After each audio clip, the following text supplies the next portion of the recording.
Dentro da série Instituto Gunnar Vingre, vamos estar estudando com o pastor Afonso Chaves o livro do profeta Amós.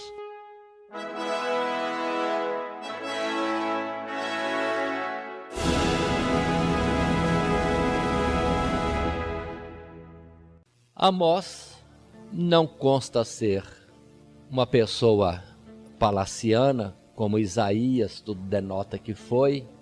Não é como outro profeta que pudesse ser tomado como sacerdote levita. Simplesmente Amós aparece na Bíblia, este servo de Deus, e não temos mais nada a falar, porque está em oculto outros detalhes da sua própria pessoa. Mas ficou evidenciado aqui que isso aconteceu 2 anos antes do terremoto. E vemos algumas partes na Bíblia se dirigindo como referência de tempo ao terremoto no tempo do reinado de Uzias. Então observem, houve alguma coisa, um abalo, um terremoto de tal forma que ficou gravado o terremoto do tempo de Uzias. E isso cita-se depois também em Isaías. Muito bom. Mas continuemos. Qual é a mensagem? E a palavra diz aqui bem claro, quando diz nesse verso que é visão que o profeta teve a respeito de Israel. Mas, entretanto, como estamos ainda na introdução, observemos que este livro aqui, de uma forma bem incisiva, vai mostrar o juízo de Deus sobre Israel, destaque principal, mas não vai faltar palavras de juízo sobre Judá e também várias outras nações em redor, onde este livro se assemelha com Oséias e com Joel, até mesmo falando do chamado grande dia do Senhor. Então observe que naquela época muitos vieram trazendo o alerta de Deus, dizendo que estava chegando o grande e terrível dia do Senhor, que não é a vinda dele que nós aguardamos hoje, mas era sim a sua passagem pela face da terra, trazendo juízo naquele tempo e trazendo o castigo aos homens maus e firmando aquilo que ele queria firmar de ensino ao povo e de exemplo nos acontecimentos que certamente viriam em seguida. Muito bem, a palavra diz ainda no verso 2, disse o profeta da parte de Deus: o Senhor bramará de Sião e de Jerusalém dará a sua voz. Nas habitações dos pastores haverá pranto e secar-se-á o cume do Carmelo. Aí está a iniciativa. Deus vindo visitar o povo, bramando de Sião e de Jerusalém, e aí haverá certamente pranto e haverá caos na terra.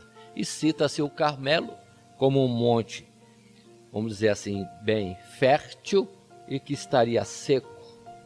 Lembrem-se da palavra de Joel, que também falou de uma seca, mas a seca não é primeiramente física, é uma seca espiritual. É o Senhor trazendo castigo e o Senhor se ocultando do seu povo nesse momento em que ele cobrava as suas transgressões.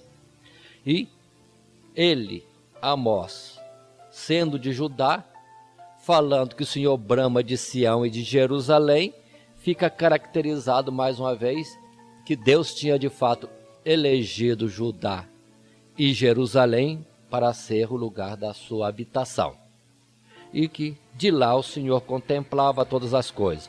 Mas lembrem que esta palavra nós já ouvimos antes. Sião e Jerusalém, de onde sai a lei e a palavra de Deus, que não é na precisão, na exatidão, na Palestina, mas nos lugares celestiais, de onde ele contempla todos os moradores da terra. Continuando, verso 3. Os castigos que vêm agora em juízo da parte de Deus para com as nações. O verso 3 tem uma expressão, lendo o verso 3, vamos destacar. Assim diz o Senhor Deus: por 3 transgressões de Damasco e por 4 não retirarei o castigo. Façamos uma pausa. O Senhor vai falar do seu juízo sobre Damasco. Naturalmente, Damasco, capital da Síria, o castigo seria sobre a nação da Síria. Tanto que depois vai citar mais cidades envolvidas no castigo de Deus. Mas essa colocação por 3 transgressões ou por 4, que se repete no livro de Amós, Deus está querendo dizer que não é por uma transgressão, mas por transgressões continuadas, que agora ele vem estar trazendo juízo. Não um incidente de uma falta ou uma transgressão ocasional e Deus já se apresentou como aquele que cobra. Não, o Senhor está vigiando e vendo que continuam na mesma transgressão. E agora, como o Senhor dizia no passado, o copo da injustiça ou da iniquidade da nação da Síria já estava cheio. Era a hora do Senhor então estar agindo pela justiça e pela verdade. E assim diz o verso 3, continuando a ler: por 4 transgressões não retirarei o castigo, porque trilharam a Gileade com trilhos de ferro. Por isso, porei fogo à casa de Azael, e ele consumirá os palácios de Ben-Hadad.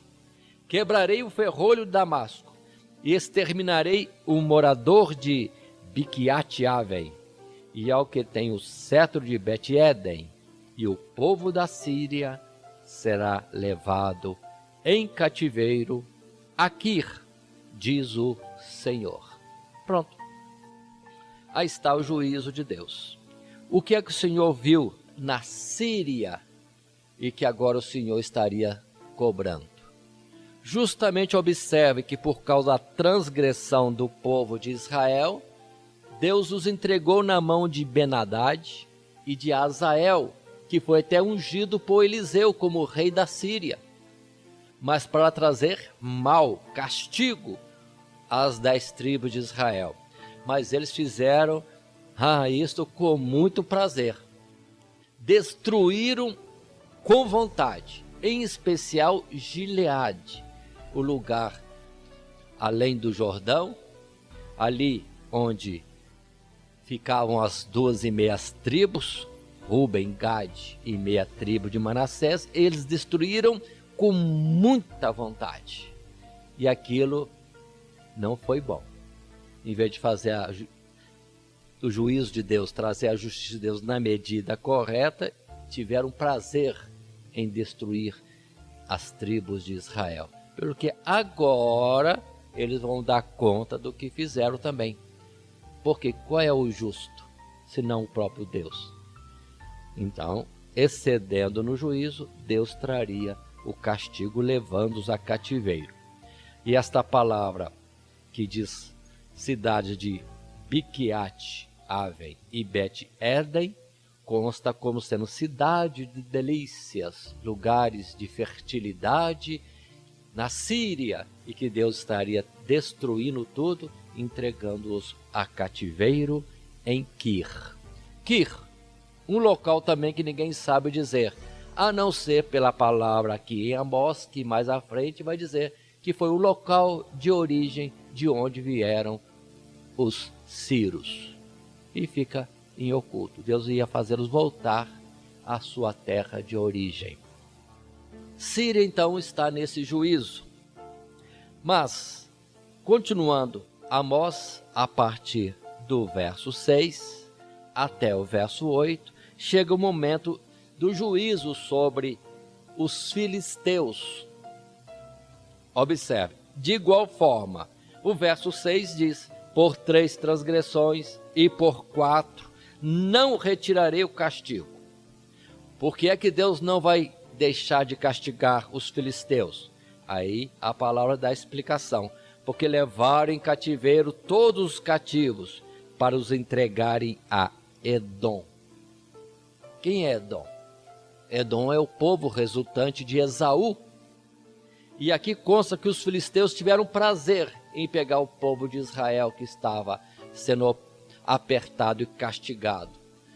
Nas muitas investidas dos seus inimigos, pegavam os prisioneiros e levavam-os, entregavam-os a Edom, que era o inimigo terrível de Israel. Sendo irmão de Jacó, Esaú, na sua descendência, se tornou um povo tremendamente irado e contrário a Israel. E os filisteus tinham prazer de pegar os israelitas e entregar ao irmão que os odiava. E isto pareceu mal aos olhos de Deus, e Deus falou: vão ser castigados por isto. O que o Senhor ia trazer? Verso 7: porém fogo ao muro de Gaza, e ele consumirá os seus palácios. Verso 8: exterminarei o morador de Asdote, e o que tem o cetro de Asquelon, e tornarei a minha mão contra Ecrom, e o resto dos filisteus perecerá, diz o Senhor Jeová. E o interessante agora, aproveitando esta expressão Jeová, este livro de Amós, a expressão Jeová é repetida várias vezes. Não ficou somente na palavra Senhor. Aqui diz Senhor Jeová. Juízo de Deus sobre as nações. Primeiro, Síria. Depois, os filisteus. Verso 9 vai falar do juízo de Deus sobre Tiro. A expressão repete-se: por 3 transgressões e por 4 não retirarei o castigo, porque entregaram todos os cativos a Edom. Esses também? Esses também. Conheciam da rivalidade de Esaú contra Jacó, de Edom, a nação consequente. E Israel tinha o prazer de entregar Israel ao seu irmão que os odiava para a morte. Também Tiro terá o seu castigo. O Senhor disse que colocaria fogo em Tiro, destruindo os seus palácios. Ao falar palácio, significa que eles viviam, vamos dizer assim, esplêndido e regaladamente, e desfrutando com prazer da destruição de Israel. Mas agora sobre eles vinha também o juízo de Deus. Na sequência, chegamos no verso 11, agora é a vez de Edom. Assim diz o Senhor: por 3 transgressões de Edom e por 4 não retirarei o castigo, porque perseguiu a seu irmão à espada e baniu toda a misericórdia. E a sua ira despedaça eternamente, e retém a sua indignação para sempre. Por isso porei fogo a Temã, e ele consumirá os palácios de Bosra. Cidades importantes de Edom. Edom será consumido a fogo. Aí está. Observem que Isaque teve 2 filhos, Esaú e Jacó, e sendo Jacó aquele que buscava a Deus e o outro interessado nas coisas do mundo, resultou que não há paz, não há comunhão entre os que são descendentes da promessa e os que são simplesmente descendência da carne. Não há paz, não há união. Se alguém ainda se ilude de que possa haver paz com aqueles que não estão seguindo ao Senhor, é uma ilusão. Não existe isto. Servindo ao Senhor, já está numa separação. Por isso que Jesus disse: eis que vim trazer espada e fogo à terra. Que mais quero senão que ele já está aceso? No sentido de separação. O que é dele, é dele. O que não é dele, não é dele. Haja diferenciação sempre e separação. Mas, entretanto, haverá continuamente inimizade entre os descendentes da promessa e os descendentes da carne. Continuando, agora no verso 13, até o final deste capítulo, o juízo de Deus sobre os filhos de Amon, os amonitas, ainda que parentes de Israel.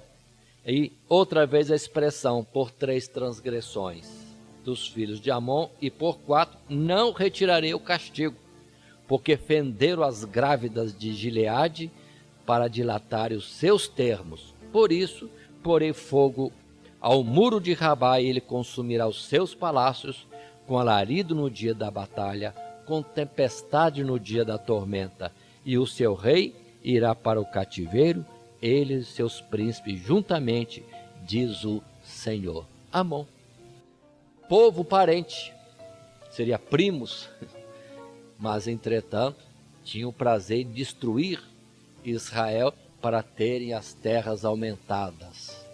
Deus agora vai destruí-los, levando-os também a cativeiro.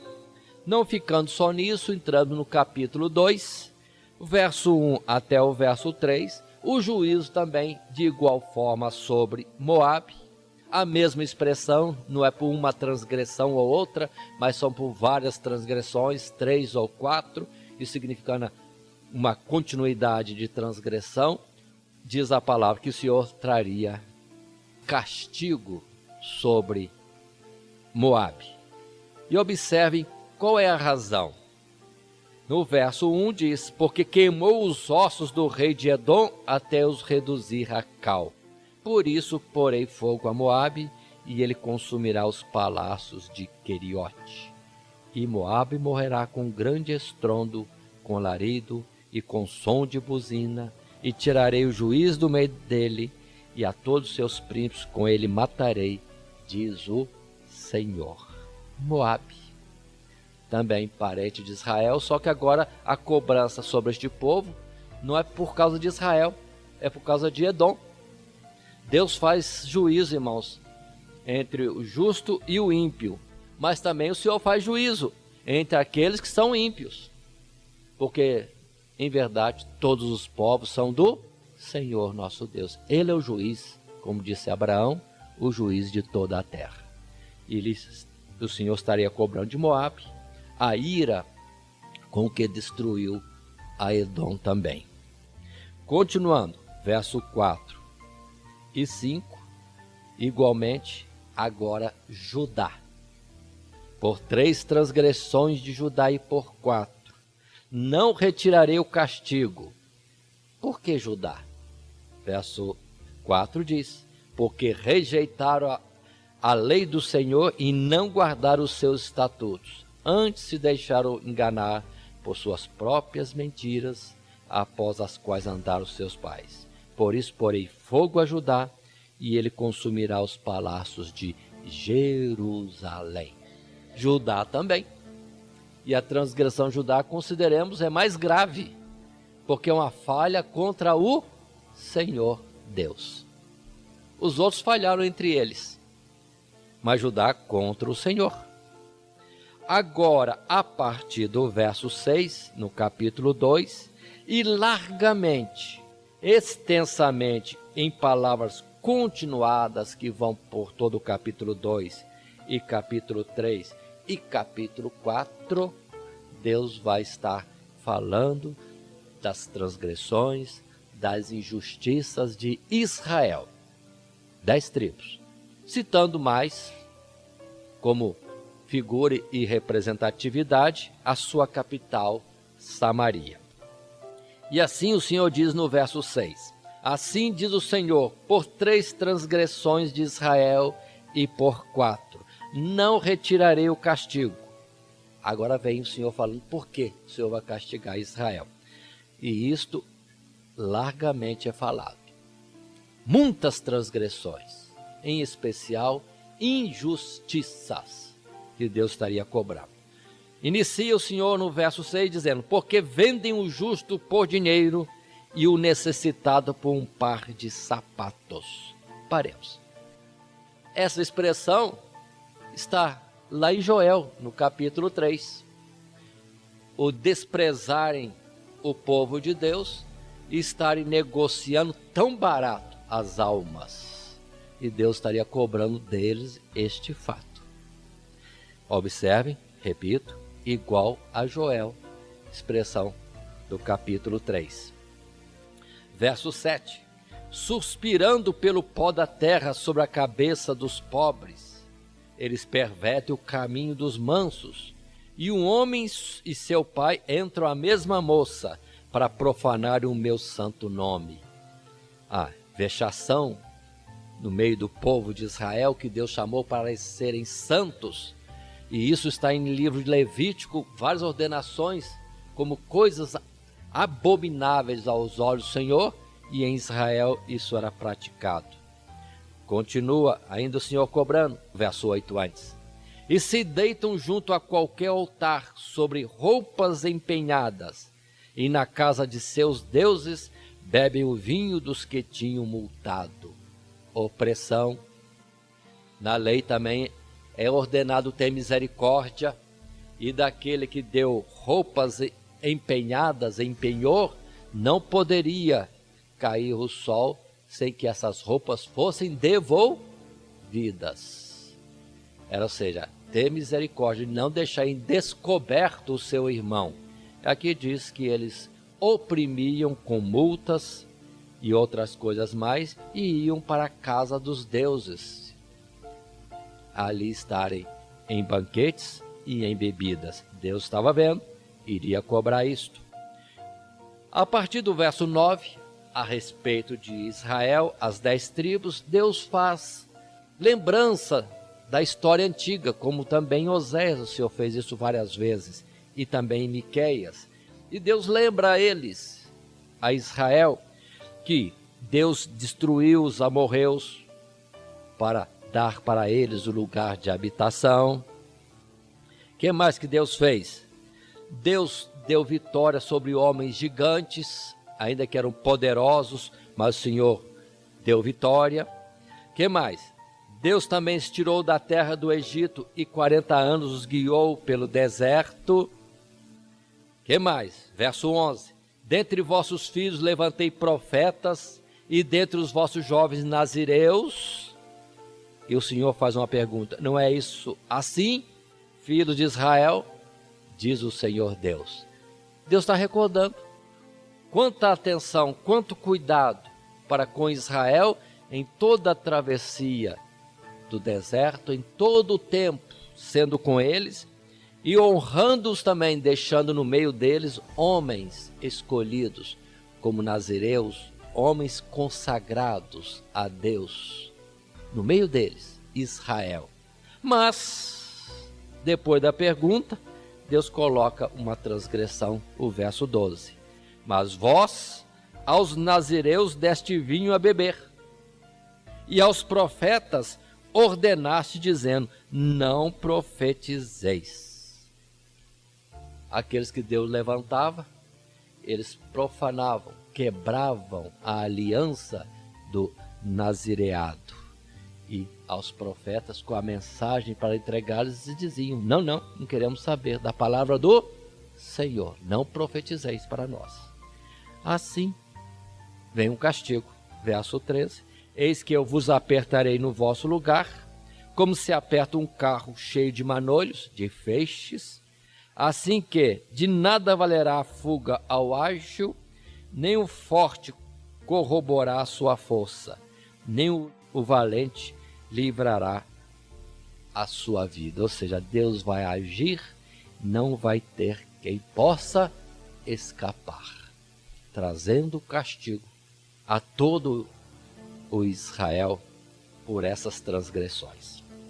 Capítulo 3. Ainda continua Deus falando para a nação de Israel.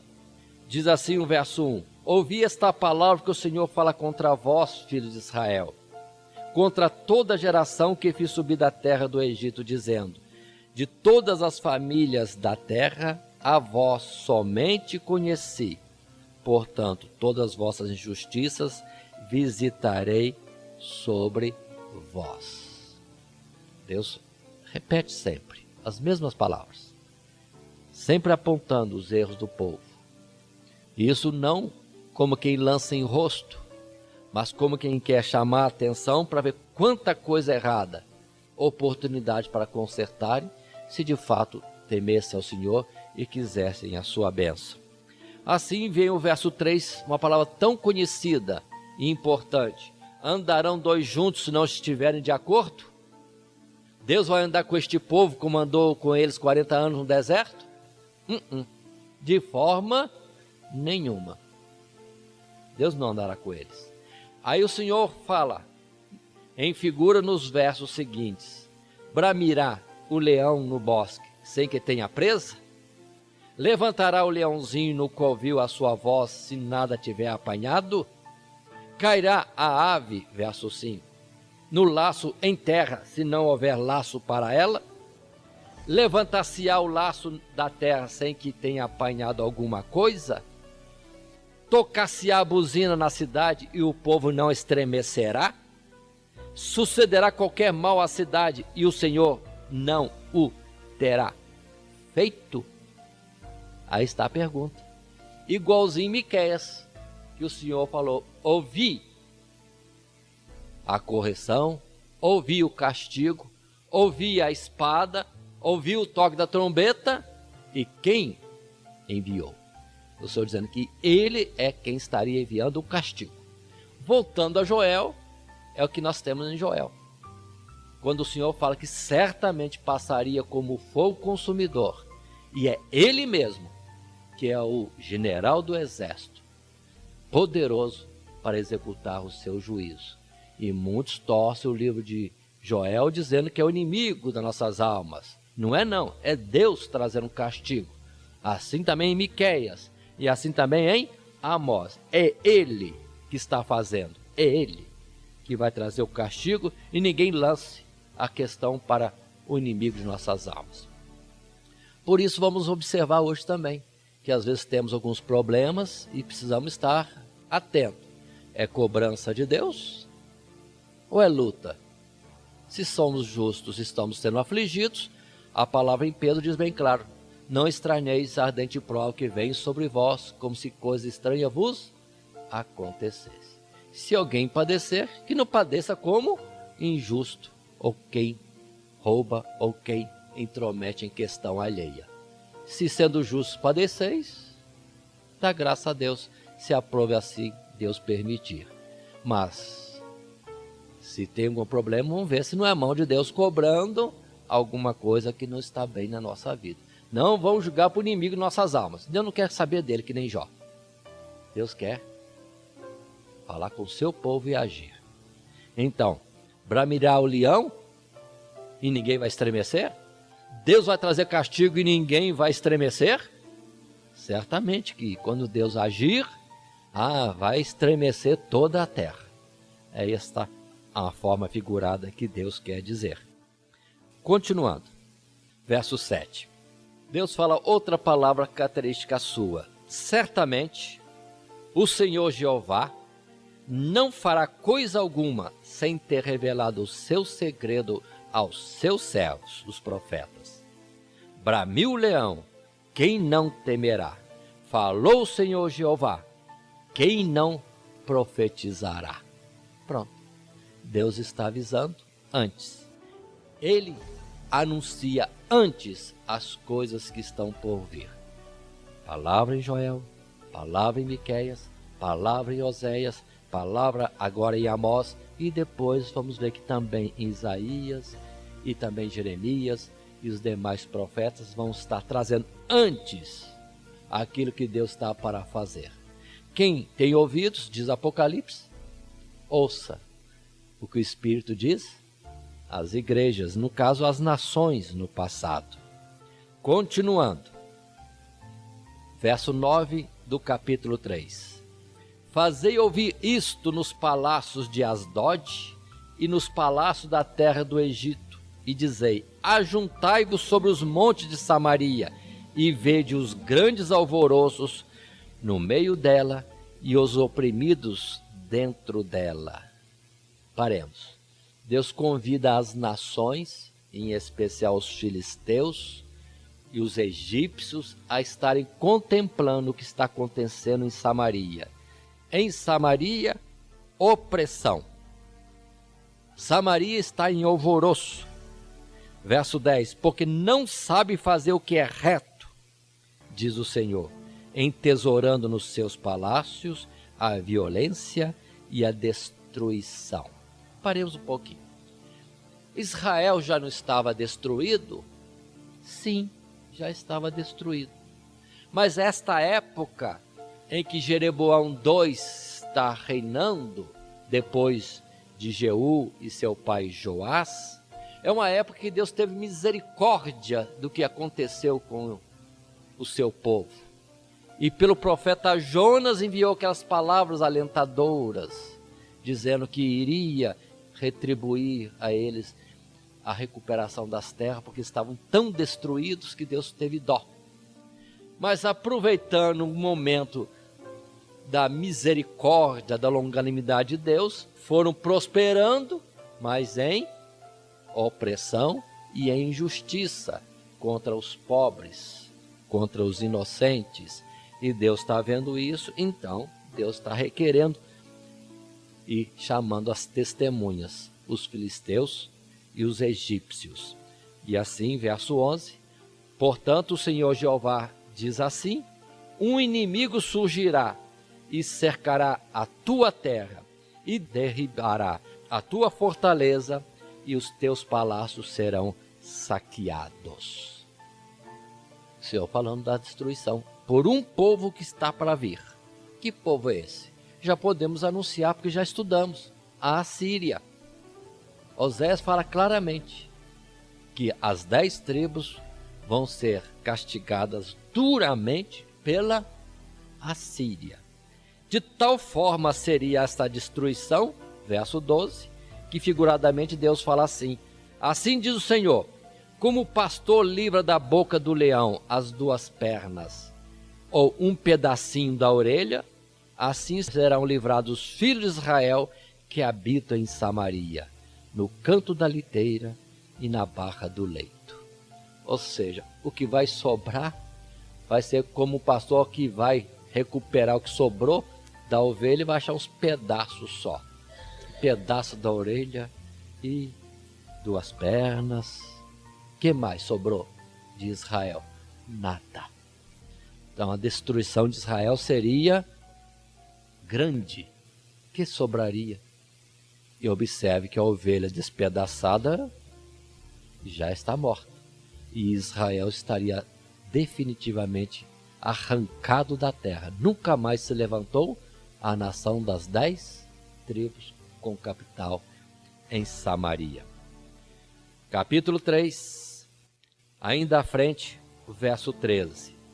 Mas o Senhor fala daquela nação, agora cobrando a idolatria de Betel. Ouvi e protestai contra a casa de Jacó, diz o Senhor Jeová, o Deus dos exércitos.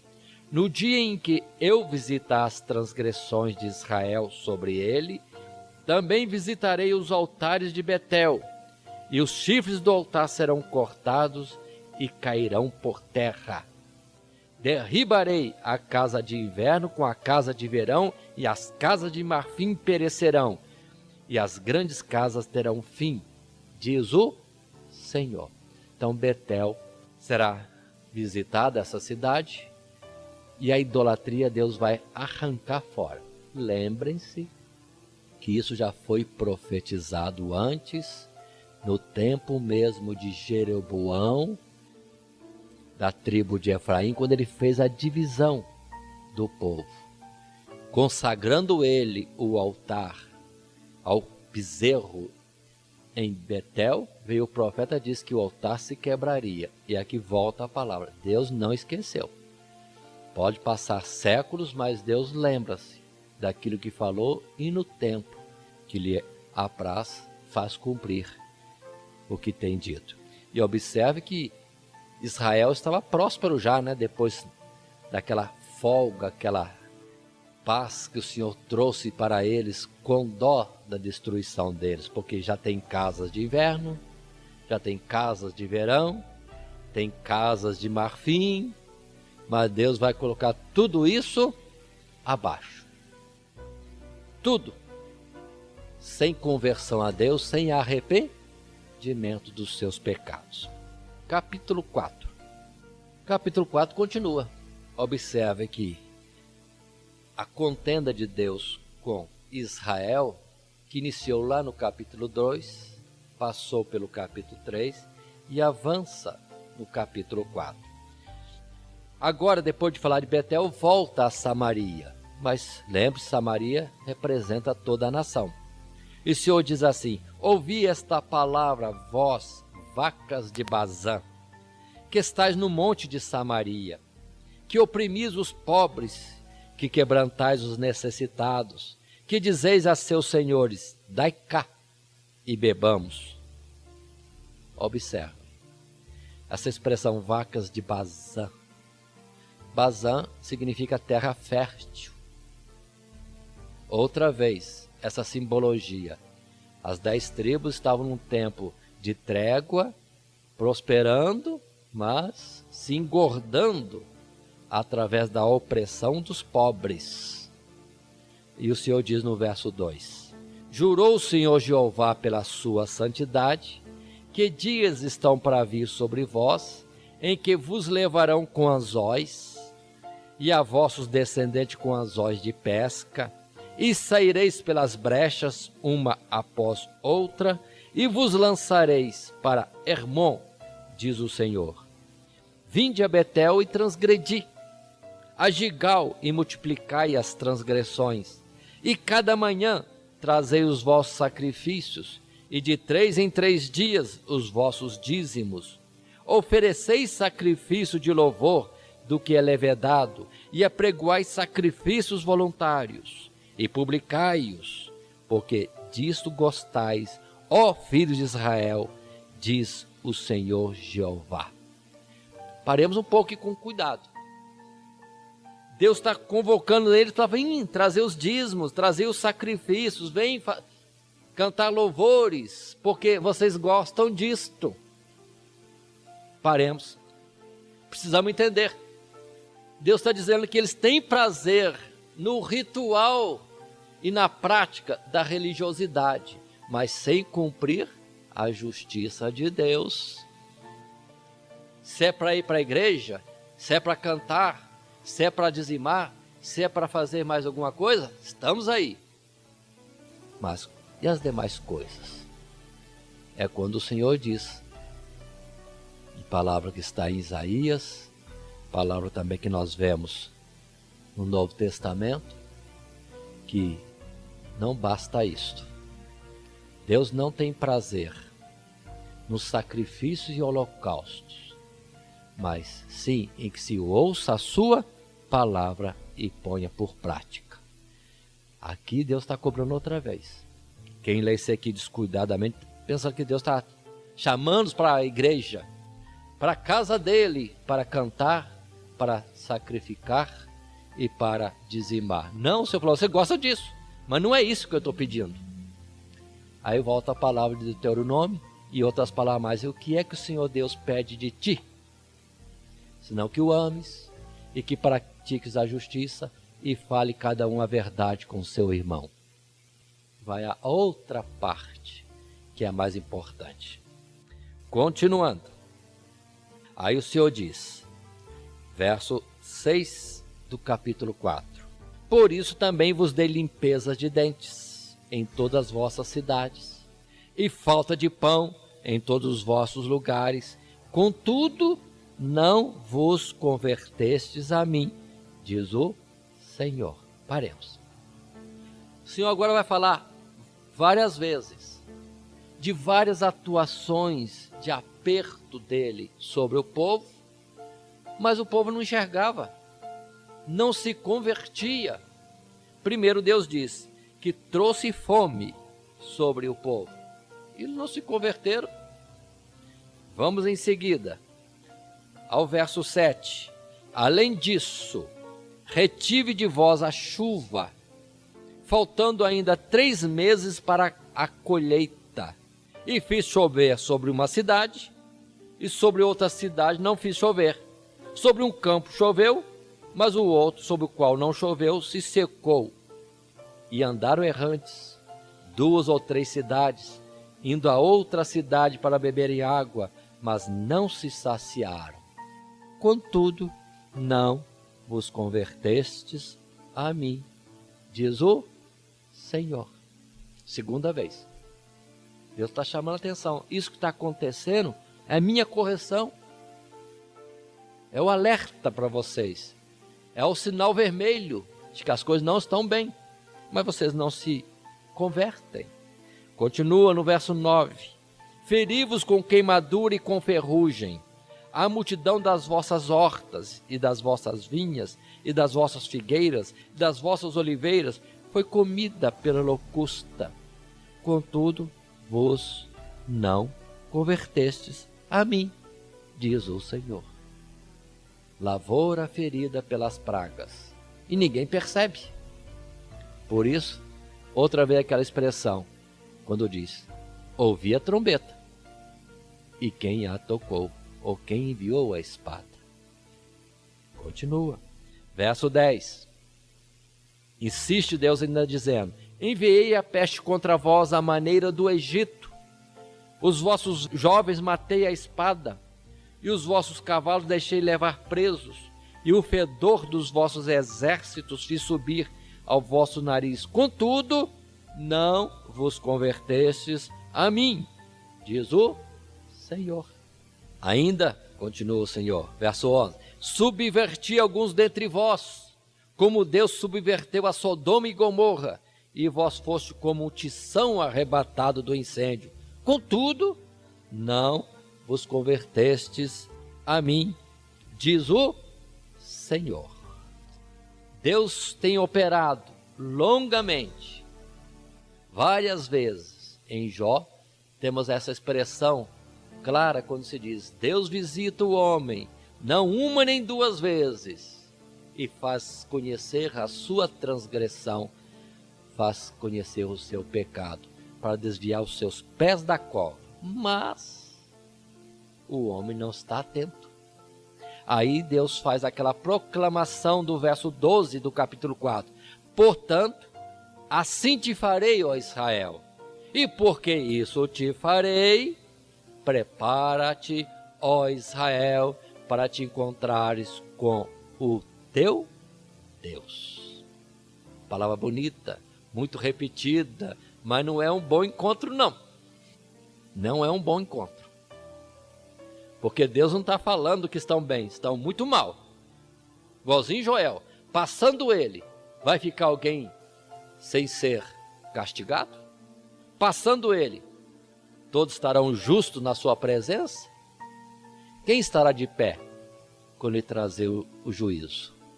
Por isso, vamos entender essa expressão. Portanto, assim te farei, ó Israel, e porque isso te farei, prepara-te, ó Israel, para encontrares com o Senhor teu Deus. É o alerta. Claro, claro. As coisas não estão boas e precisamos estar atentos.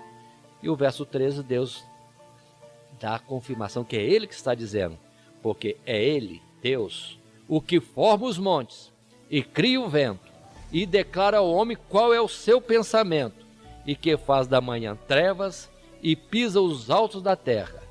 Senhor, o Deus dos exércitos é o seu nome. É Ele que vai trazer o castigo no seu juízo. Portanto, observe a palavra de Joel. Mesma palavra. Não vão pensar na locusta. Não vão pensar no gafanhoto. Não vão pensar no pulgão.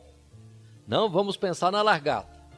É o Senhor dos exércitos. Ele e seus exércitos trazendo o castigo ao seu povo que anda em injustiça e em iniquidade. E quantos pregam dizendo que é o inimigo das nossas almas? E fica justificando o povo, dizendo que o povo está bem, está tudo bem, está tudo bem. Falso profeta, dizendo há paz quando não há paz. E observe a diferença do nosso tempo, das nossas igrejas evangélicas agora, de 30, 40 anos atrás, em que as igrejas eram unidas e todos viviam em paz e eram irmãos. Igrejas de diversas denominações. Hoje tem o mesmo nome as igrejas, mas não se entendem e se degladiam. Não é esta a palavra? E pensa que está tudo bem? não está bem. As coisas estão más. Vindo o Senhor hoje em juízo, quem parará diante do furor da sua ira? Prepara-te, Israel, para encontrar com o Senhor, teu Deus. Continua a palavra, entrando agora no capítulo 5. O que é que o Senhor vai fazer? Outra vez o Senhor fala do castigo. Ouvi esta palavra que levanto, como uma lamentação sobre vós, ó casa de Israel. A virgem de Israel caiu, nunca mais tornará a levantar-se. Desamparada está na sua terra, não há quem a levante. Porque assim diz o Senhor Jeová, a cidade da qual saem 1000, conservará 100. E aquela da qual saem 100, conservará 10 a casa de Israel. Deus vai dizimar o povo. Aí está. É a maioria dos que são salvos? Não. A porta é estreita e poucos há quem a encontrem. 1000 vão ser reduzidos a 100. 100 vão estar reduzidos a 10. E agora, tal qual em Oséias, em Miqueias, a oportunidade que Deus expressa, o que Ele quer que o povo tenha. A palavra do verso 4 diz, porque assim diz o Senhor à casa de Israel, buscai-me e vivei. Verso 5, não busqueis a Betel, nem venhais a Gigal, nem passeis a Berseba, porque Gigal certamente será levado cativo, e Betel será desfeito em nada. Buscai ao Senhor e vivei, para que não se lance na casa de José como um fogo e a consuma, e não haja em Betel quem o apague. Aí está. Antes que venha a manifestação do juízo de Deus, o seu castigo, Ele dá oportunidade do povo se arrepender, se converter a Ele. Se voltássemos a Oséias, capítulo 14, é a mesma expressão de Oséias. Se voltarmos a Joel, é a mesma expressão, quando Deus diz, ainda assim agora, buscai, com jejum, pranto, choro, clamor, rasgai os vossos corações, não as vossas vestes. Aí, quem sabe, Deus se arrependerá do mal que está para trazer, ou então passando Ele em juízo como fogo consumidor, alguém que ouviu possa escapar. Continua a palavra. Verso 7, Deus ainda continua dizendo, vós que converteis o juízo em alosna e deitais por terra a justiça. Procurai o que faz os 7 estrelo e o Orion, e torna a sombra da noite em manhã, e escurece o dia como a noite, o que chama as águas do mar e as derrama sobre a terra. Senhor é o seu nome, o que faz vir súbita destruição sobre o forte, de sorte que vem a assolação contra a fortaleza. Os que praticam injustiça tornam a justiça como coisa amarga, a losna, coisa amarga. A justiça de Deus não é assim, porque o jugo do Senhor é suave e o seu fardo é leve. Então, outra vez Deus diz, eu mesmo que crio as estrelas e as constelações, eu é que vou estar vindo em juízo contra o meu povo. A palavra ainda continua. Mais injustiças de Israel. Observe avançando ainda no capítulo 5, verso 10. Aborrecem na porta ao que os repreende e abominam o que fala sinceramente. Quem é justo, quem está procurando trazer a correção, eles desprezam, aborrecem. Verso 11. Portanto, visto que pisais o pobre e dele exigis um tributo de trigo, edificareis casas de pedras lavradas, mas nelas não habitareis. Vinhas desejáveis plantareis, mas não bebereis do seu vinho, porque sei que São muitas vossas transgressões e enormes os vossos pecados. Afligis o justo, tomais resgate e rejeitais os necessitados na porta. Portanto, verso 13, o que for prudente guardará silêncio naquele tempo, porque o tempo será mau. Não adianta reclamar, não adianta falar, é o momento da cobrança de Deus. Quem for sábio, nessa hora vai fechar a boca, não tem que falar. Deus prometeu o castigo e chegou esse castigo. Agora é a hora da execução do juízo de Deus e não da operação da misericórdia. Lembrando um pouco atrás, ainda em Oséias capítulo 1, Deus disse: não terei compaixão. Quando trouxer o juízo, não terei compaixão.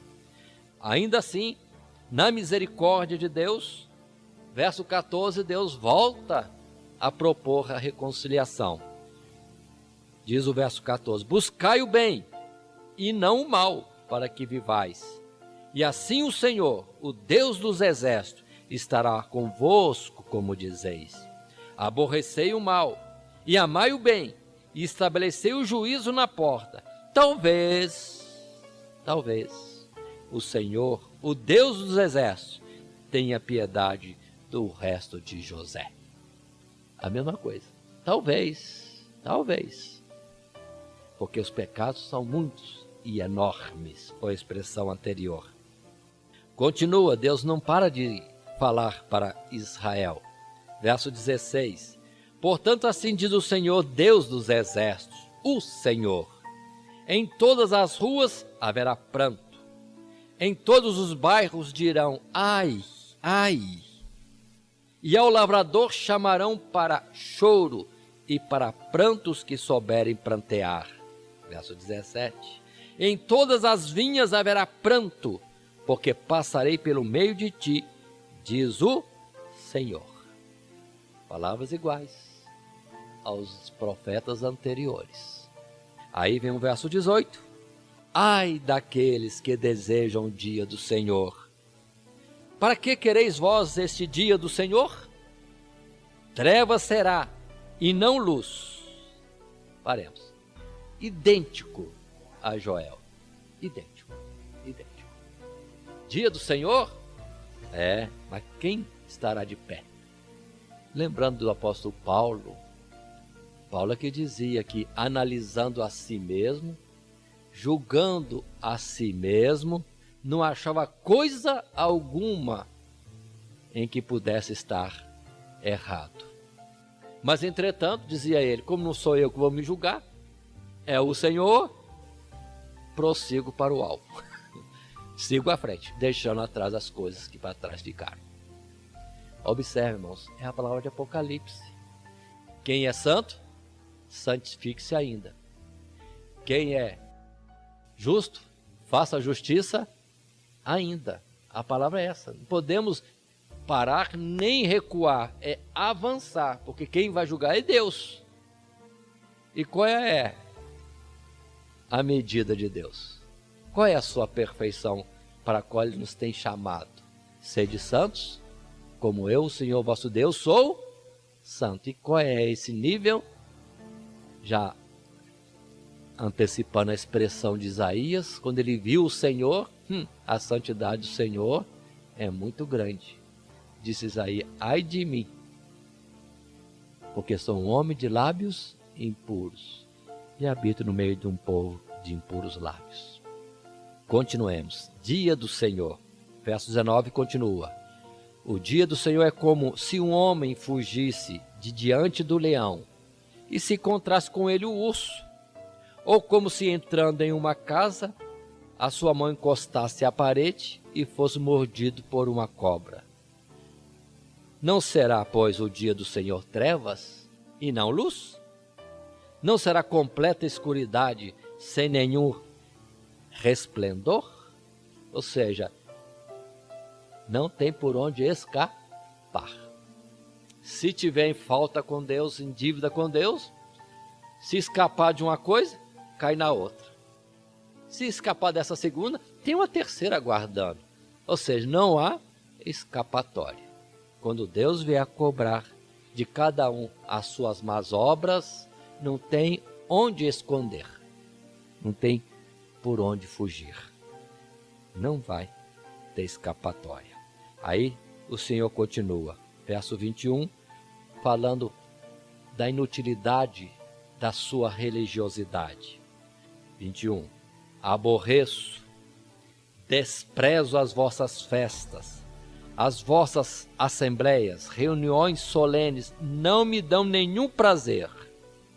As melodias dos teus instrumentos. Estão observando? Outra vez. Religiosidade, Deus não quer. Aparência, Deus não quer. Aí, outra vez Deus diz, no verso 24, corra, porém, o juízo como águas, e a justiça como o ribeiro impetuoso. É isso que Deus quer. Diz a palavra, juízo e justiça.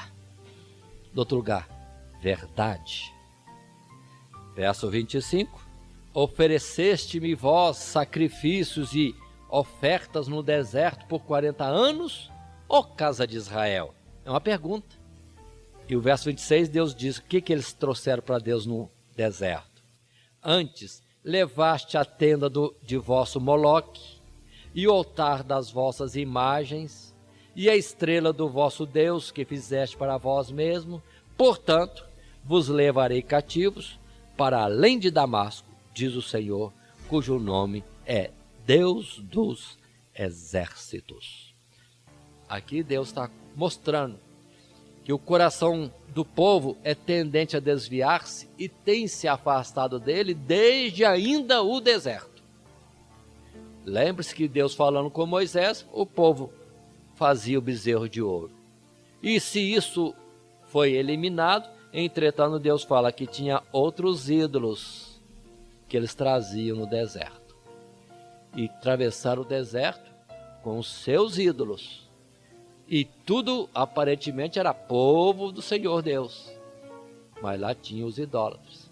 Pelo que Deus falou, no deserto, em vez de aproveitar para me servirem, vocês sacrificavam aos ídolos. Pelo que, além de Damasco, é para onde vos lançarei. Além de Damasco, vai acabar na Caldeia, ou na Síria. Capítulo 6. Terminou a palavra contra Israel, ou Deus falando a Israel? Não. Começou no capítulo 2 e continua ainda no capítulo 6. Ai dos que repousam em Sião, e dos que estão seguros no monte de Samaria, que tem nome entre as primeiras nações, e aos quais vem a casa de Israel. Ai, quantos estão como aqueles que estão firmes em Sião ou em Samaria? Sião é Jerusalém, Samaria as 10 tribos de Israel, mas só tem um nome. Apocalipse diz, tem nome de que está vivo e está morto. Verso 2. Passai a Calné e vede, e dali ide a grande Amate. Depois descei a Gate dos filisteus. Serão melhores que estes reinos? Ou será maior o seu termo do que o vosso termo? Paremos. O que Deus está perguntando? Deus está falando de castigo, destruição, cativeiro.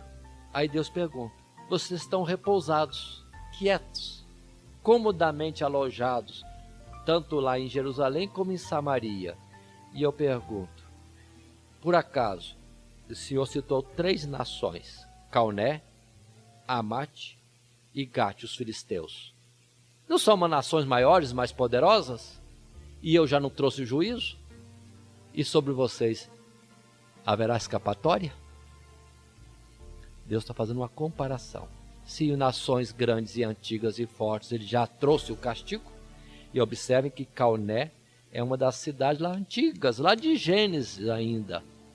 E já esteve na correção de Deus. E aqui é citado para exemplo.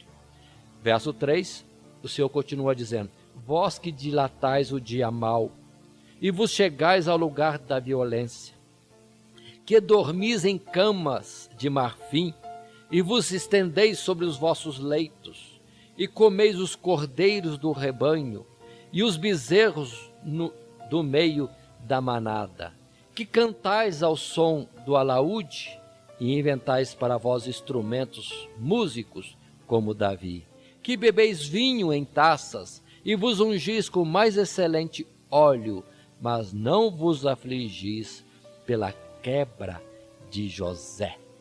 Povo vivendo, regalada esplendidamente, enquanto a nação está sendo destruída e virá destruição maior por causa da iniquidade, da transgressão contra Deus. E Deus pergunta assim: vocês não se afligem por causa da transgressão? Voltemos e lembremos o exemplo de Jó. Jó, varão justo, afligia a sua alma por causa da iniquidade de Sodoma e Gomorra. Mas aqui o Senhor está dizendo que muitos estão vivendo bem, regaladamente, e não estão considerando a transgressão do povo de Deus, e depois virá sobre o povo a destruição. E eles? Por isso, a promessa de Deus no verso 7 do capítulo 6 é: eis que agora ireis em cativeiro entre os primeiros que forem cativos, e cessarão os festins dos regalados. Se eu acabar com essa situação, vão ser os primeiros a irem para o cativeiro. Continua, verso 8: jurou o Senhor Jeová pela sua alma, o Senhor Deus dos exércitos: tenho abominação pela soberba de Jacó, e aborreço os seus palácios, e entregarei a cidade e tudo que nela há. Outra vez, essa forma cômoda, displicente, sossegada de viver, não combatendo contra o pecado, não se afligindo por causa da transgressão que multiplica, isso para Deus é abominação. Lá em Deuteronômio tem uma expressão que diz: não deixarás de repreender o teu próximo. Tem muita gente que diz ao contrário: problema dele. Não. É para avisar o ímpio da sua impiedade. Avisando o ímpio da sua impiedade, você está livre do sangue dele. Mas não avisando, deixando para lá, acomodando-se, Deus vai cobrar isso. Lembre-se, Deus abomina essa atuação. E assim, verso 9, mais castigos Deus fala: acontecerá que, ficando de resto 10 homens em uma casa, morrerão. Então observe que Deus vai cobrando, vai mostrando que a destruição é grande, não tem quem escape, não há um justo sequer. Como vai ser então? Muito bem, continuemos. No verso 11 e 12, Deus fala de forma figurada dessas coisas que estão acontecendo. Porque eis que o Senhor manda, e será ferida a casa grande de quebraduras, e a casa pequena de fendas. Ou seja, o Senhor trará castigo sobre os grandes e sobre os pequenos. Verso 12, uma pergunta que Deus faz: poderão correr cavalos na rocha? O cavalo dispara, corre sobre as pedras? De jeito nenhum. Outra pergunta: poderão lavrar a rocha com bois? Alguém passa o arado, o boi puxando o arado em rocha? Também não. Aí Deus continua a pergunta: por que haveis vós tornado o juízo em fel e o fruto da justiça em alosna? Aí Deus mostra: espera do povo uma coisa que é natural, um povo que ele elegeu, trouxe a ele, santificou, separou dentre as nações, esperava que produzisse coisas boas e conseguiram fazer o absurdo. Tudo errado, quase inacreditável. Como loucura, lavrar rocha, correr com cavalos em rocha, coisa absurda, mas entretanto conseguem. fazer da minha justiça algo amargo ou venenoso. Aí, verso 13, vós que alegrais de nada, vós que dizeis, não nos temos nós tornado poderosos por nossa força? Aí Deus diz, porque eis que eu levantarei sobre vós, ó casa de Israel, um povo, diz o Senhor, Deus dos exércitos, e oprimi-vos-á desde a entrada de Ramate até ao ribeiro da planície. Então, o povo que ele já disse que vai levantar, virá assim, e vai de uma extensão a outra extensão, de um ponto extremo ao outro ponto extremo, trazendo o castigo sobre a nação de Israel. Capítulo 7. O profeta Amós tem visões, tanto que ele falou que o que ele viu de Israel ele estaria falando, e tudo isso já está sendo colocado. No capítulo 7 ele tem duas primeiras visões, que são juízos de Deus sobre a terra de Israel. Deus vai castigar, e como que sendo uma proposta. Verso 1, o Senhor Jeová me fez ver, eis que formava gafanhotos no princípio do rebento da erva seródia, e eis que era a erva seródia depois da cegada do rei. E aconteceu que, como eles tivessem comido completamente a erva da terra, eu disse, Senhor Jeová, perdoa. Como se levantará agora Jacó? Pois ele é pequeno. Paremos e vamos entender. Então, Amós viu numa visão que Deus estava mandando gafanhotos para acabar com a lavoura justamente no tempo da colheita, no tempo certo.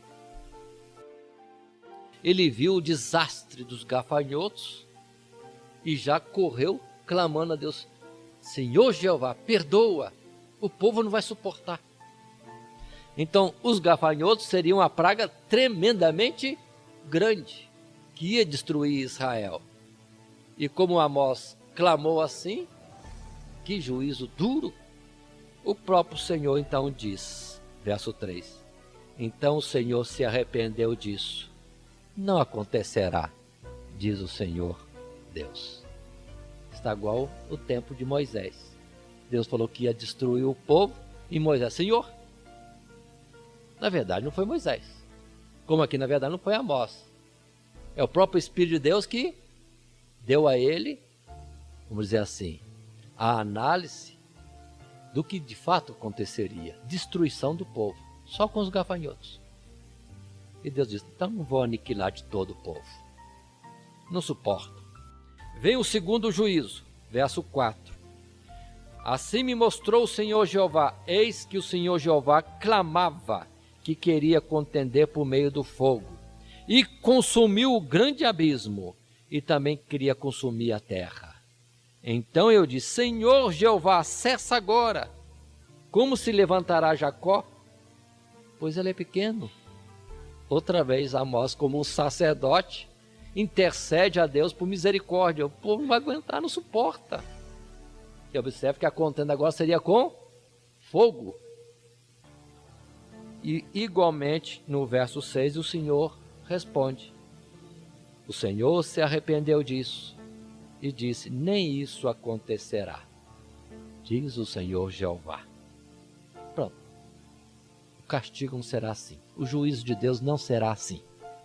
Agora vem a terceira visão, que será a forma como Deus vai estar julgando o povo. Como o Senhor estará trabalhando no meio do povo. Verso 7. Mostrou-me também assim, eis que o Senhor estava sobre o muro, ou um muro levantado a prumo, e tinha um prumo na sua mão. E o Senhor Deus me disse, que vês tu, Amós?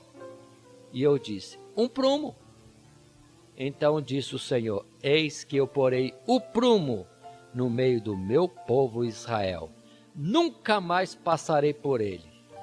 Mas os altos de Isaque serão assolados, e destruídos os santuários de Israel, e levantar-me-ei com espada contra a casa de Jeroboão. paremos. O que Deus está dizendo agora? Daquela forma, gafanhotos? Não, não vou. Fogo? Não, não vou com fogo também. Mas uma coisa eu vou fazer. Vou certamente destruir Israel e a casa descendência de Jeroboão. Lembre-se que Jeroboão, seguindo seu pai Joás e seu avô Jeú, permaneceu na idolatria do bezerro de Betel. Deus iria destruí-los, mas o juízo no meio do povo seria pelo prumo. Ou seja, numa construção, num muro, numa parede construída, Deus vai passar o seu prumo. Ou seja, todos nós temos que ser como pedras vivas, tijolos vivos, na obra de Deus, na casa de Deus, todos no alinhamento, todos no prumo da pedra fundamental, pedra de esquina, que mais tarde seria revelada ser Cristo Jesus. Então, como é que vamos estar aprovados ou não diante de Deus? Observe, não vem castigo duro, mas não. Gafanhotos não, fogo não. Mas eu vou passar o prumo. Quem vai ser aprovado? Vai ser poupado. Quem estiver no muro, no prumo. Os outros simplesmente vão ser rejeitados. Não vou trazer assolação. Aí está um perigo, irmãos.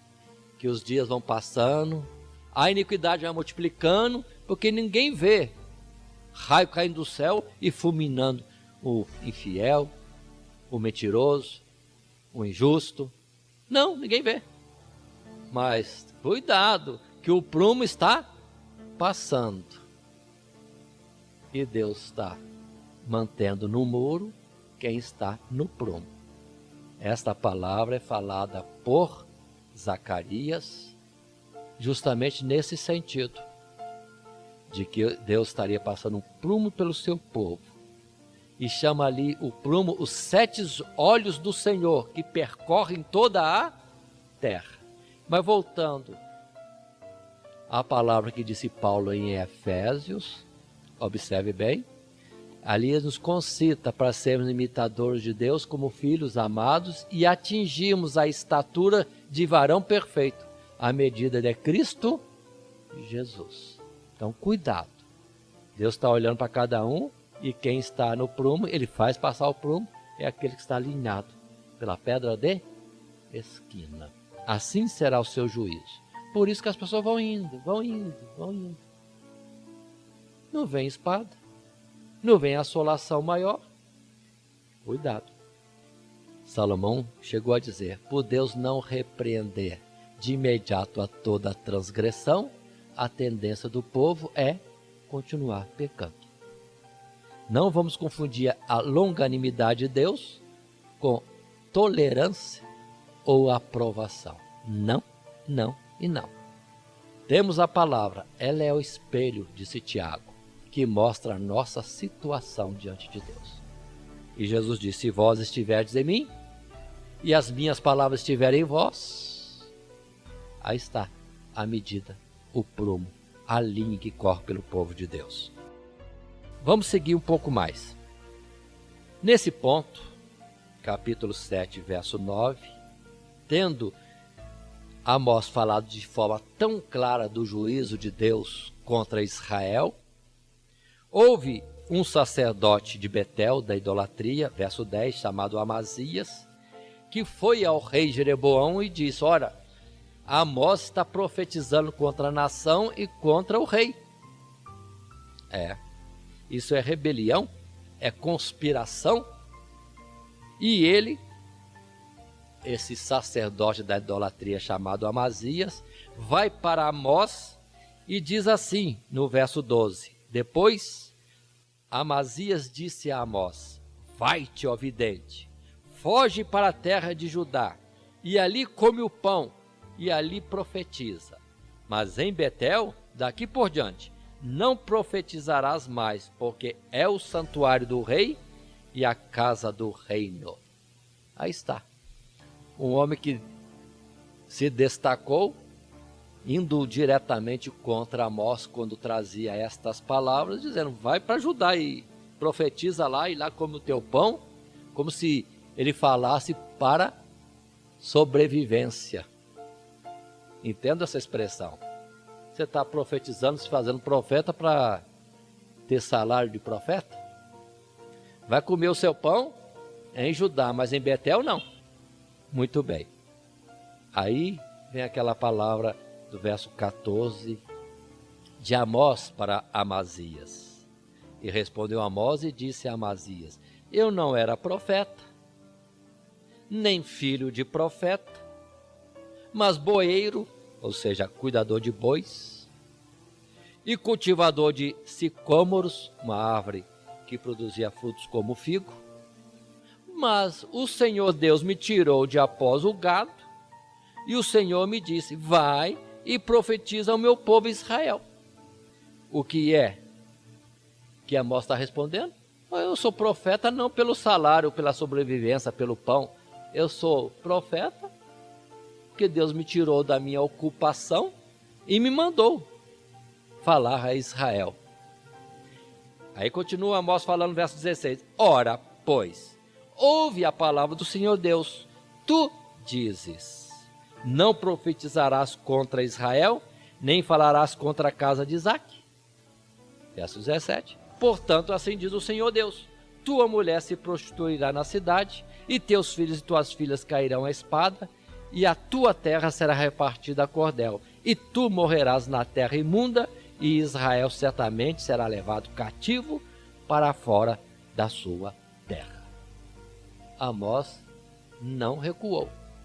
Já trouxe da parte de Deus o que estava reservado de castigo para este falso profeta, profeta da idolatria. Desonra na sua casa, desfilhado, empobrecido porque perderia todos os seus bens e morreria em cativeiro em terra imunda. E Israel também seria levado em cativeiro. Aí está. Palavras assim encontramos em outros profetas. Todo aquele que se levantou contra o profeta de Deus, de imediato já teve o seu castigo também. Continuemos, capítulo 8. Outra visão de Amós. E o Senhor Jeová assim me fez ver, e eis aqui um cesto de frutos do verão.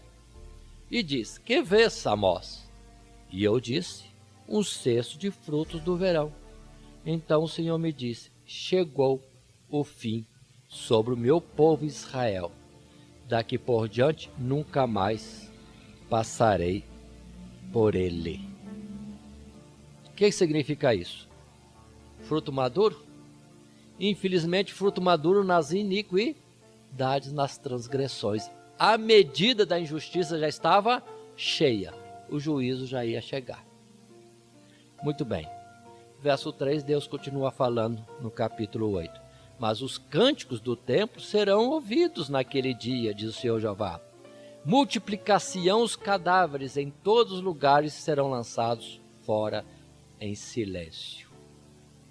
O povo vai continuar ainda na religiosidade, cantando, ouvindo-se no cântico nos templos da idolatria, ao mesmo tempo que estarão sendo destruídos.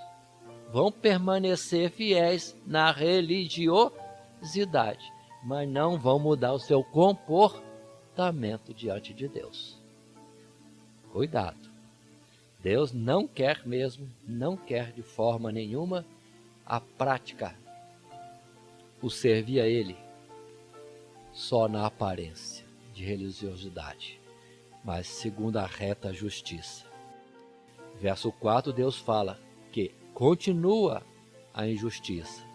Ouvi isto, Deus diz: vós que anelais o abatimento do necessitado e destruís os miseráveis da terra, dizendo: quando passará a lua nova para vendermos o grão, e o sábado para abrirmos os celeiros de trigo, diminuindo o efa, a medida, e aumentando o ciclo, o dinheiro, e procedendo dolosamente com balanças enganadoras, para comprarmos os pobres por dinheiro e os necessitados por um par de sapatos, e depois venderemos as cascas do trigo.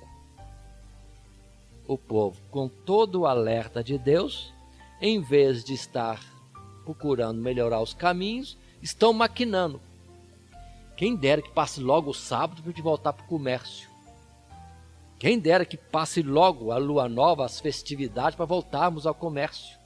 E lá, com medidas, balanças falsas e com dinheiro adulterado, enriquecer à custa do pobre e necessitado. E querem viver desse jeito? Deus não está.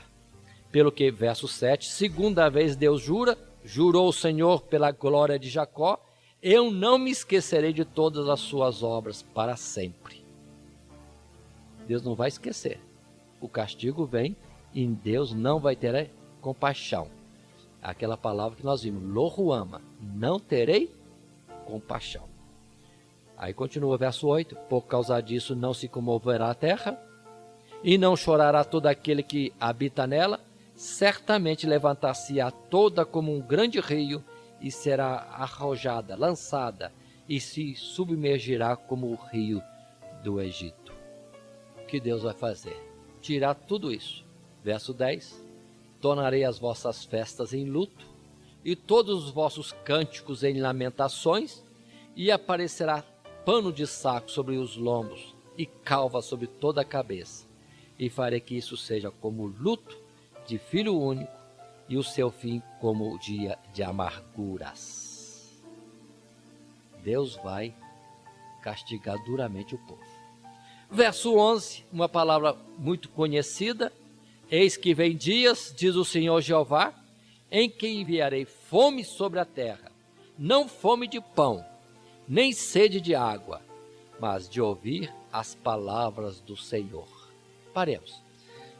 Esta palavra também já foi dita em Oséias, que Deus ia tirá-los para um deserto, onde não haveria idolatria, não haveria éfode, não haveria coisa alguma de religiosidade, nem da idolatria, nem na casa dele. Aí o povo vai sentir fome, saudade das palavras de Deus. Deus tem falado, não tem dado atenção, mas vai chegar o dia que não vão ter nada. Porque no cativeiro não tem ídolos para servir, não tem o templo em Jerusalém para cultuar a Deus. Então, estariam sem a palavra do Senhor, sem reuniões de sábado para estudar a palavra, ouvir as coisas de Deus. Aí Deus diz aqui, enviarei fome, não fome de pão, nem sede de água, mas fome e sede de ouvir a palavra de Deus. Vou encontrar? Não. Verso 12. E irão errantes de um mar até outro mar, e do norte até o oriente. Correrão por toda parte buscando a palavra do Senhor, e não acharão. Naquele dia as virgens formosas e os jovens desmaiarão de sede. Os que juram pelo delito de Samaria, dizendo, como é certo viver o teu Deus, Odã, e como é certo viver o caminho de Berseba, esses mesmos cairão e não se levantarão mais. Os que se lembrarem da idolatria cairão e não se levantarão nunca mais. Mas observe, não haverá palavra de Deus. Aí temos o período que depois virá de cativeiro, e quem é que estava ouvindo a palavra de Deus? Quem é que estava publicando a palavra de Deus? E o povo ficou no cativeiro, e cumpre aquela palavra do Salmo que diz que os que oprimiam, os que os dominavam, diziam, cantai-nos os cânticos de Sião, e eles então responderão naquele dia que virá, como poderemos cantar os cânticos de Sião em terra estranha, longe do nosso Deus? Vamos à frente. Capítulo 9. Capítulo 9, desde o verso 1 até o verso 6, Deus fala de que está determinado o castigo. Agora é uma coisa que não pode se voltar atrás mais. O castigo virá, é certo. Assim, Amós tem outra visão. Viu o Senhor que estava em pé sobre o altar e me disse, fere o capitel, a parte alta das colunas, e estremeça os umbrais, e faz tudo em pedaços sobre a cabeça de todos eles. E eu matarei a espada até ao último deles. O que fugir dentre eles não escapará, nem o que escapar dentre eles se salvará. Ainda que cavem até ao inferno, a minha mão os tirará dali, e se subirem ao céu, dali os farei descer. E se esconderem no cume do Carmelo, buscá-los-ei e dali os tirarei, e se ocultarem aos meus olhos no fundo do mar, ali darei ordem à serpente e ela os morderá. E se forem para o cativeiro diante de seus inimigos, ali darei ordem à espada para que os mate, e eu porei os meus olhos sobre eles para mal e não para bem. Verso 5: porque o Senhor dos exércitos, é o que toca a terra, e ela se derrete, e todos os que habitam nela chorarão, e ela subirá toda como um grande rio, e se submergirá como o Egito. Ele é o que edifica as suas câmaras no céu, e a sua abóbada fundou na terra. E o que chama as águas do mar e as derrama sobre a terra, o Senhor é o seu nome. Aí está, Deus determinou, Deus vai fazer, e faz questão de dizer, sou eu mesmo. Então não adianta reclamar dos males, disso, daquilo, dos que governam. Não adianta. Não. Queixe-se cada um dos seus próprios pecados. E se não tem pecado, fique em paz com Deus, porque aprove a Deus permitir isso, como a Jó também. Mas reclamar não adianta. É o Senhor dos exércitos que está fazendo isso. E continua a palavra ainda, trazendo outras expressões. Verso 8, no princípio diz assim: eis que os olhos do Senhor Jeová estão contra este reino pecador. Pronto, o Senhor é contra. Ainda, verso 9: porque eis que darei ordem e sacudirei a casa de Israel entre todas as nações, assim como sacode grão no crivo, sem que caia na terra um só grão. O que quer dizer o Senhor com isso? O verso 10 explica: todos os pecadores do meu povo morrerão à espada, os quais dizem, não se avizinhará, nem nos encontrará o mal. Mas certamente encontrará. Não vai escapar nenhum. Verso 11: naquele dia, atenção para essa expressão, naquele dia tornarei a levantar a tenda de Davi que caiu, e taparei as suas aberturas, e tornarei a levantar as suas ruínas, e a edificarei como nos dias da antiguidade, para que possuam o restante de Edom e todas as nações que são chamadas pelo meu nome, diz o Senhor, que faz estas coisas. Paremos um pouco e vamos explicar. Primeiro, o Senhor falou que vai trazer o juízo é determinante, não vai voltar atrás e não vai escapar nenhum. Mas depois no verso 11 diz: naquele dia tornarei a levantar a tenda de Davi que caiu. Uma palavra assim, colocada. E o cumprimento dessa palavra, na verdade, não é material, é espiritual. Ela é citada em Atos dos Apóstolos, capítulo 15. Podemos até abrir e ler textualmente como ali está escrito, para entendermos numa tradução mais próxima de nós o que está sendo dito.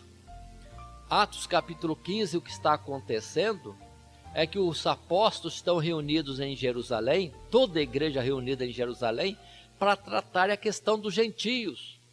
Muitos povos estão vindo para o Senhor. O que vamos fazer? Vão obrigá-los a seguir a lei de Moisés? E fica aquela discussão, porque Paulo pregava aos gentios e não colocava para eles a lei de Moisés, porque a lei é a figura, não é a exatidão das coisas. Mas os judeus que se converteram a Jesus queriam que os gentios andassem na lei de Moisés. E a decisão dessa reunião é que os gentios não estejam na lei de Moisés, mas estejam sim, aí coloca-se as condições aqui estabelecidas, de pureza, santificação naturalmente, mas não na figura da lei, mas na exatidão da palavra segundo o Espírito de Deus. Mas muito bem, o verso 14 diz assim: Simão, ou preciso voltar um pouquinho atrás, no verso 13. E havendo-se eles calado, Pedro, Paulo e outros mais, tomou Tiago a palavra dizendo: Varões e irmãos, ouvi-me. Mostrando que Tiago é quem dirigia a igreja em Jerusalém. E todo mundo tendo discutido, agora Tiago vai dar a palavra final. 14. Simão relatou como primeiramente Deus visitou os gentios para tomar deles um povo para o seu nome.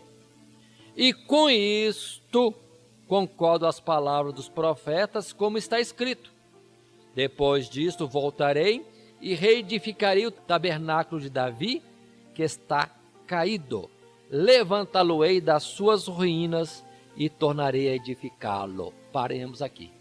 Tiago, Novo Testamento, está falando da obra espiritual em Cristo Jesus, em que ele, pedra de esquina, é o início da obra, construção da igreja sobre... Pelo que as portas do inferno não prevalecem contra a igreja do Senhor. Mas observe, é Jesus a pedra e ele edifica a sua casa. Então Tiago está falando que Deus estava levantando o tabernáculo de Davi que estava caído. Como? Espiritualmente. Porque o lugar da casa do Senhor não é mais em Jerusalém terrestre, Palestina.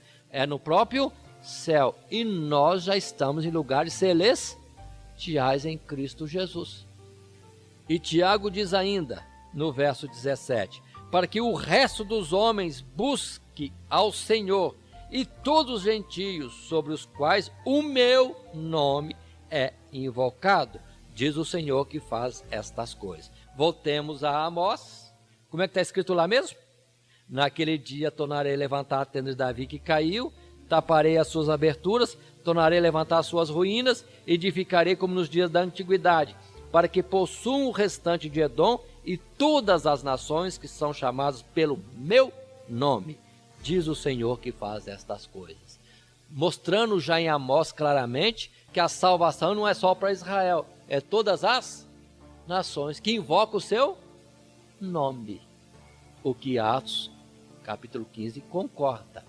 Atenção que muita gente pega esse verso de Atos e de Amós e fica esperando ser reconstruída uma casa para Deus em Jerusalém, na Palestina. E esqueceram que já Tiago fala que Deus estava levantando esta casa. Como? Se o templo em Jerusalém estava em pé. Porque a casa, na verdade, era o quê? A espiritual. Então, observem.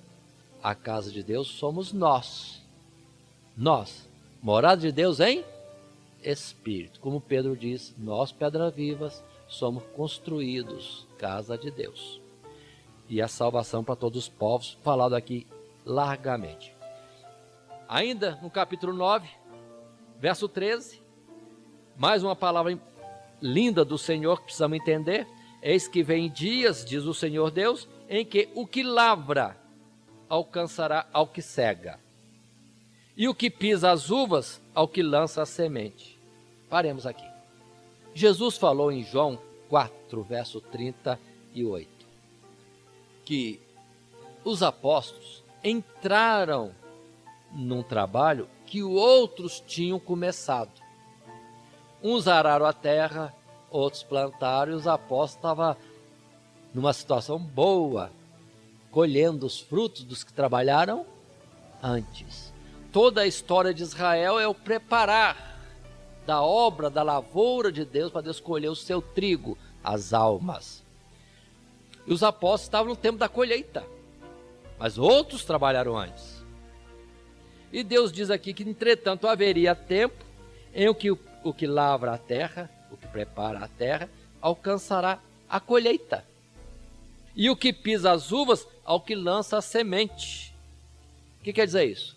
Chegaria um tempo em que um estaria preparando a terra e ele mesmo veria a planta crescendo, ele veria a planta dando os seus frutos e ele colheria os frutos. É a obra de evangelização no mundo. em que nós anunciamos o Evangelho. Estamos como que plantando uma terra já preparada, que às vezes nós mesmos preparamos.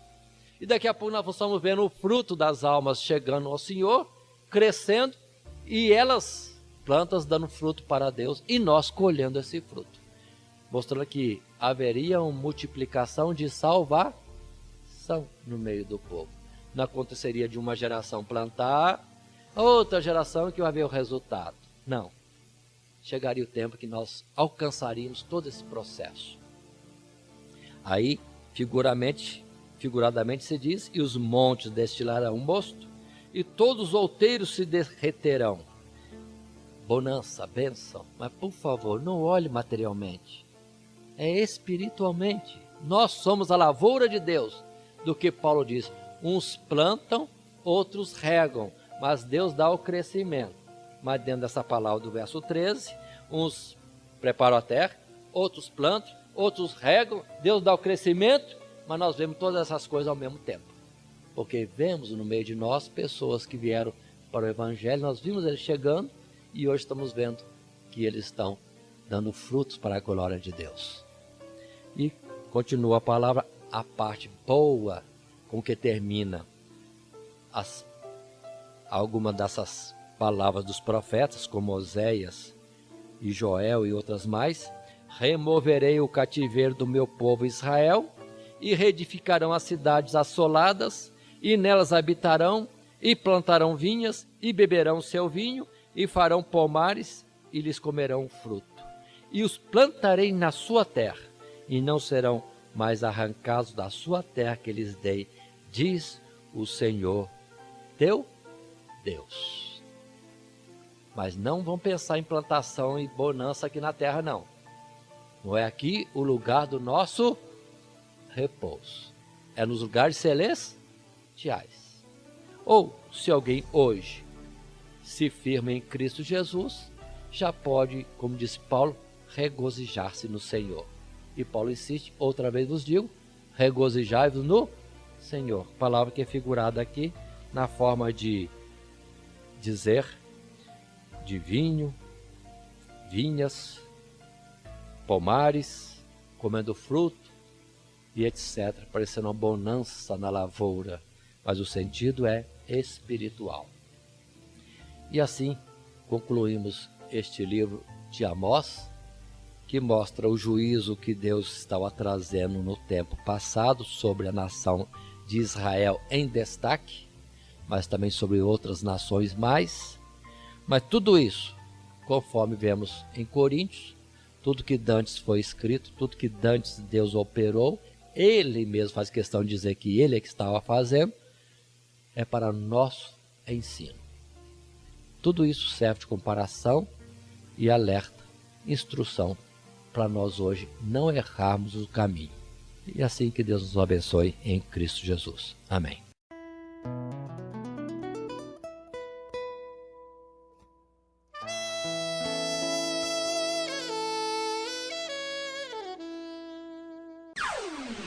Todo dia, toda hora, muito mais prazer em ouvir. Radionete Grata Nova. Web Rádio, a qualidade que faz a diferença, cada vez mais necessária. Rede Grata Nova de Evangelização. Acesse nosso site www.horadadecisão.com.br. Hora da Decisão, tudo junto, sem acento.